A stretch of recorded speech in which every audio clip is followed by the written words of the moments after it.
Karoual, le journal, présentation Yannick Sommet.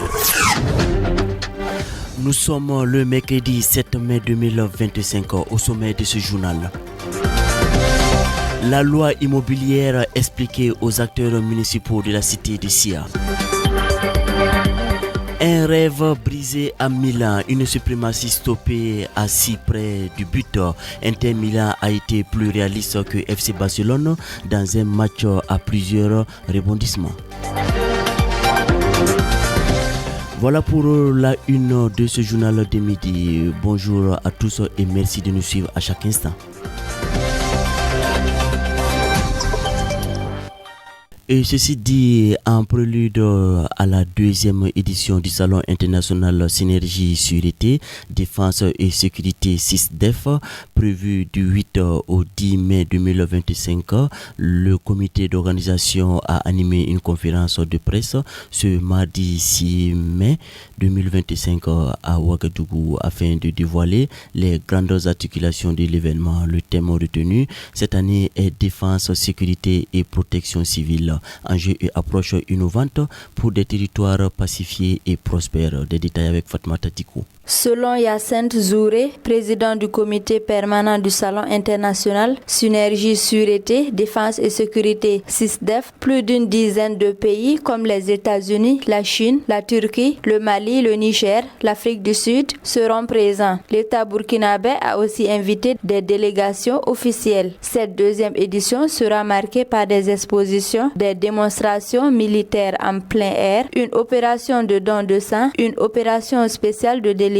de cartes nationales d'identité burkinabé en 24 heures et une collecte de dons de toute nature pour soutenir les forces de défense et de sécurité FDS et leurs familles. Rappelons que la deuxième édition du Salon international Synergie Sûreté, Défense et Sécurité 6DEF se tiendra du 8 au 10 mai 2025 à Ouagadougou. De sécurité, on aborde l'urbanisme. L'Office national du contrôle des aménagements et des constructions a animé une session de sensibilisation au profit des membres de la délégation spéciale de Bobo Dioulasso sur leur rôle dans la mise en œuvre de la loi portant promotion immobilière et ses textes d'application. La formation qui s'est déroulée du 5 au 6 mai 2025 dans la salle de réunion du centre de gestion des cités a été présidée par le ministre de l'Urbanisme et de l'Habitat, Mikaïlo Sidibé. Des précisions avec Aruna Maïga. L'objectif de cette session de sensibilisation sur la nouvelle loi de la promotion immobilière est de renforcer les connaissances des membres des délégations spéciales sur la loi portant promotion immobilière et ses textes d'application. L'atelier a été présidé par le ministre en charge de l'urbanisme et de l'habitat, Mikaïlo Sidibé. Face à une urbanisation galopante et souvent désordonnée, le gouvernement burkinabé a adopté en juin 2024 une nouvelle loi visant à réguler la promotion immobilière et responsabiliser davantage les collectivités territoriales. Pour favoriser son appropriation par les acteurs locaux, cette session de formation s'est attelée à expliquer les innovations de la loi, les responsabilités des différentes parties prenantes et les sanctions en cas de non-respect des dispositions. Parmi les grandes innovations de la loi, le ministre Mikaïlo Sidibé a souligné la réduction de la superficie maximale allouée aux promoteurs, désormais limitée à 5 hectares, pour éviter l'accaparement excessif des terres et l'étalement urbain. Autre changement majeur est que les terres rurales sont désormais exclues de la promotion immobilière afin de préserver leur vocation agricole. Les échanges ont aussi porté sur la réorganisation du secteur, notamment les conditions de délivrance d'agréments. Selon Mikaïlo Sidibé, une vingtaine de promoteurs immobiliers sont aujourd'hui en règle selon la nouvelle législation. À l'issue de la formation, les participants, à l'image d'Étienne Yoma Bako, président de la délégation spéciale de l'arrondissement numéro 5, ont salué l'initiative. Tous se sont engagés à jouer pleinement leur rôle pour garantir une gestion foncière transparente et conforme aux aspirations des populations. De Bobo Dioulasso, on sera à Ouagadougou le 28 avril 2025. Les services climatologiques sous la houlette de l'Agence nationale de la météorologie, ANAM, ont annoncé les prévisions agro-hydroclimatiques. Selon cette agence, la saison des pluies de 2025 sera marquée par un démarrage tardif, des précipitations généralement excédentaires et des risques élevés d'inondations sur l'ensemble du territoire burkinabé. On apprend davantage avec Ismaël Konfi. La saison pluvieuse débutera après le 28 juin dans le Sahel, le 7 juin dans le reste du pays sauf le sud-ouest, les cascades et les hauts bassins où elle pourrait être normale à précoce. Des séquences sèches longues pourraient affecter le début de la saison dans le Sahel, le centre-nord, le nord et l'est. Ce sont les prévisions des experts en météorologie. Toujours selon eux, les prévisions annoncent une pluviométrie normale à excédentaire pour la période juin, juillet, août dans la majorité des régions, excepté dans l'est et une partie du centre-est où les déficits sont possibles. Et la saison prendra fin tardivement sauf au sud-ouest. Ces prévisions annoncent aussi des risques agricoles et sanitaires qui doivent être anticipés. Ce sont la baisse de rendement pour les cultures sensibles aux excès d'eau, infestations parasitaires. Au niveau sanitaire, on note la recrudescence des maladies vectorielles, des maladies hydriques, des cas de malnutrition. Des recommandations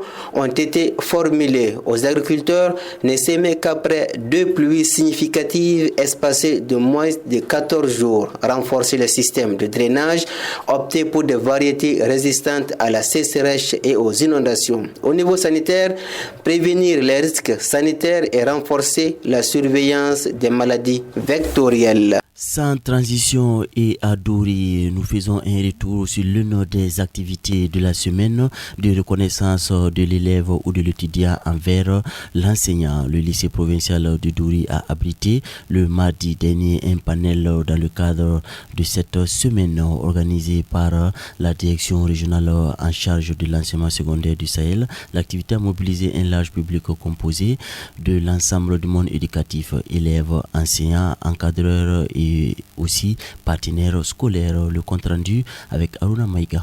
Dans une salle remplie, les participants ont été invités à réfléchir sur le rôle fondamental de l'enseignant dans la société. Cette initiative vise à renforcer la reconnaissance morale et symbolique du métier d'enseignant, souvent confronté à des défis multiples, mais dont l'impact dans la construction de la nation reste inestimable. Le directeur régional en charge de l'enseignement secondaire, Salifou Porgou, nous décline l'objectif. Et ce matin, c'était le tour des panels. Donc, toujours pour donner l'opportunité à tous ceux qui ont bénéficié au cours de leur vie d'un enseignement de les témoigner à leurs enseignants. Les résultats que nous attendons des élèves comme de tous les participants et de tous les membres de la société, c'est vraiment un changement de regard envers l'enseignant, une reconnaissance morale vraiment du rôle crucial que l'enseignant joue dans la société. Rendre cet hommage mérité à l'enseignant. 2 sous-thèmes ont structuré les échanges. Djibril Zana Thiamtori, proviseur du lycée provincial de Douri, est un panéliste. Donc le premier sous-thème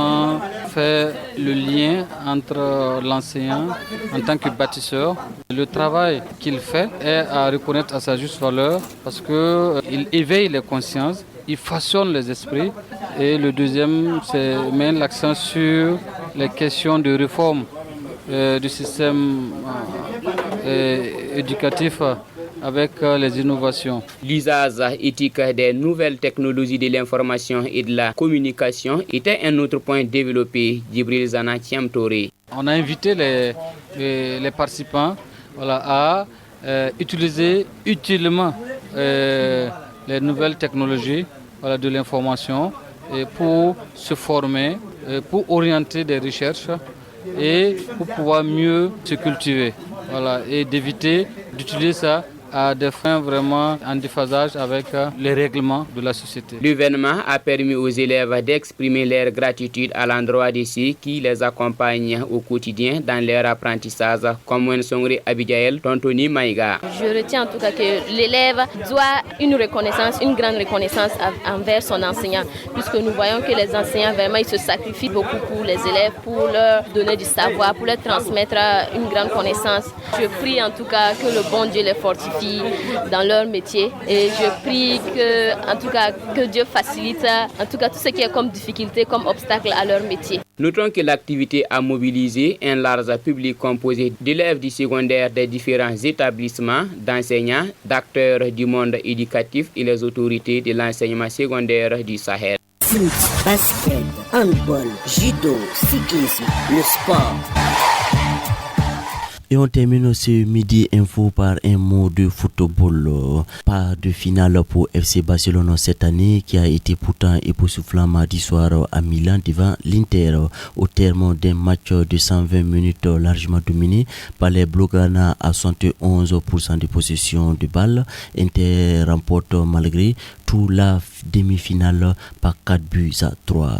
Paris Saint-Germain Arsenal est aussi attendu ce soir au Parc des Princes à partir de 19h. Le résumé du match avec Amadouli. Après un match aller entre le FC Barcelone et l'Inter de Milan qui s'est soldé sur un score de 3 buts partout, le match retour commence dans une ambiance de grand soir. Le début de la partie était une vraie bataille avec des duels instants si les joueurs des deux équipes, malgré des occasions inexistantes dans le premier quart d'heure. Les débats commencent petit à petit à s'animer sur les figurations de Lamine Yamal et de Dumfries. Face au pressing Blaugrana, les Nerazzurri se montrent capables de trouver la faille avec des contres rapides de plus en plus dangereux. Et sur un ballon perdu de Dani Olmo dans son propre camp, l'Inter pique avec un caviar de Dumfries pour Martinez, Bitter dans la case vide. 1-0 à la 21e minute de jeu. En réaction, le FC Barcelone tente de repartir vers l'avant, mais peine à déséquilibrer une défense très solide.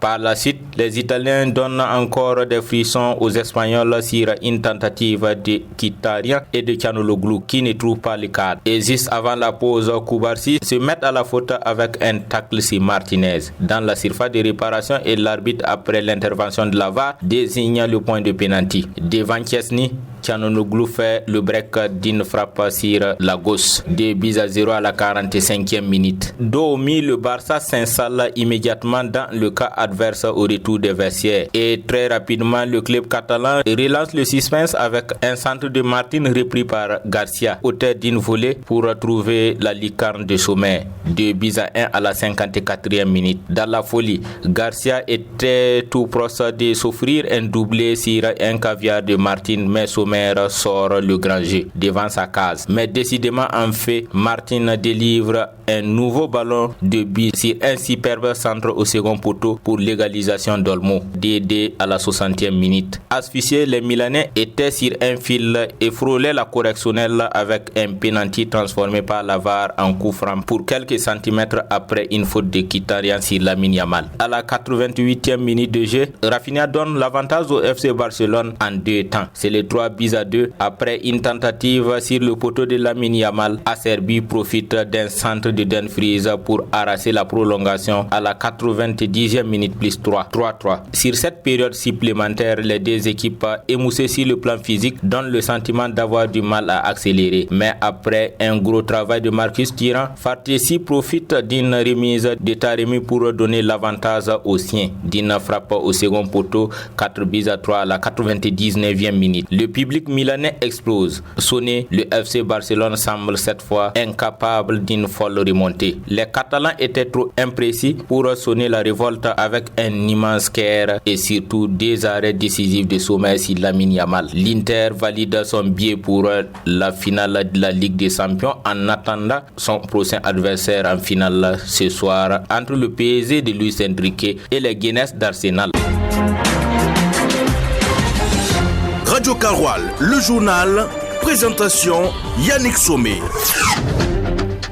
Fin de ce midi info. Merci de l'avoir suivi. La mise en onde a été assurée par Amadou Diko.